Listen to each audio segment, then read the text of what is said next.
Hey, stop, tu roules sur le boulevard BD, cet album est fait pour toi. Eddie et Noé, tome 2, Les agitateurs. Alors qu'ils avaient été virés de leur lycée, voici Noé et ses camarades réintégrés à l'Athénée Dirk Frimout. Grâce à leurs actions en faveur de l'environnement, un programme de recyclage a été mis en place. Quant au directeur, il a été remercié. Les élèves ne vont pas forcément gagner au change. L'établissement est à présent dirigé par Madame Waffelmann, leur professeur d'histoire qui assure l'intérim. Le retour des 4 agitateurs n'est pas de son goût. Un des parents des élèves du groupe a, selon elle, acheté le conseil d'administration en finançant des travaux et la mise en place du recyclage. Les rebelles seraient donc de retour grâce à cette soi-disant corruption. L'enseignante les prend en grippe dès le départ. Plus grave, elle a des réflexions racistes et des méthodes reprochables. Second volet du diptyque Eddie et Noé, Les agitateurs est un album dans l'air du temps, répondant aux préoccupations des ados d'aujourd'hui, génération Greta Thunberg. On ne va pas se laisser dicter les lois par des adultes répréhensibles. Madame Waffelmann va la prendre à ses dépens. Il faut dire que ses propos xénophobes sont choquants. Elle s'adresse à Sarah en l'appelant t-shirt jaune, comme à l'époque coloniale où les Noirs étaient réduits à l'état d'ustensile par l'envahisseur. On vous laisse découvrir la réaction de masse qui en découlera.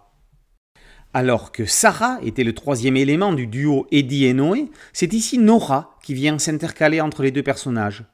On comprend mieux le titre de la série par rapport à son concept et contexte. Nora arrive de Bruxelles, son père est diplomate, elle l'a pas mal bougé.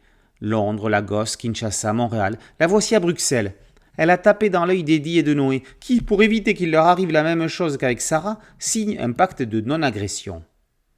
Ou de non-conclusion plutôt. Sera-t-il respecté ? Cette deuxième partie met l'accent sur un phénomène malheureusement dans l'actualité, le harcèlement scolaire. Sauf qu'ici, attention, il s'agit de harcèlement entre professeurs et élèves, fait beaucoup moins traité que celui entre élèves.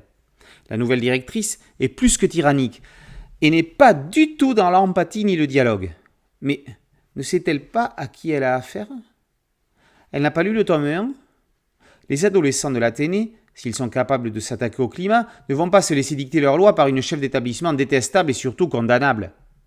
Hugo Piette et Max de Radigues concluent leur diptyque tendre, émouvant et réaliste en démontrant aux jeunes que l'avenir a besoin d'eux. On est non seulement dans une problématique politique, mais aussi de choix de vie et d'orientation sexuelle. Il serait enfin temps que sur tous ces sujets, les adultes, tous les adultes, enfin ceux qui croient l'être, ouvrent leurs esprits pour le bien-être des générations qui suivent. Une série comme Eddie et Noé y contribue fortement. Ado, on a envie d'être potes avec Eddie et Noé. Adulte, on a envie de les avoir pour enfants. Ces fers de lance de la génération 20e siècle mériteraient de revenir pour d'autres aventures afin d'enfoncer le clou sur des préoccupations légitimes. À mettre dans toutes les bibliothèques des collèges, lycées et Athénées. Eddie et Noé, tome 2, Les agitateurs, par Max de Radigues et Hugo Piette, est paru aux éditions Sarbacane. Boulevard BD, c'est un site dédié, un podcast audio et une chaîne YouTube. Merci de liker, de partager et de vous abonner. A très bientôt sur Boulevard BD. Ciao.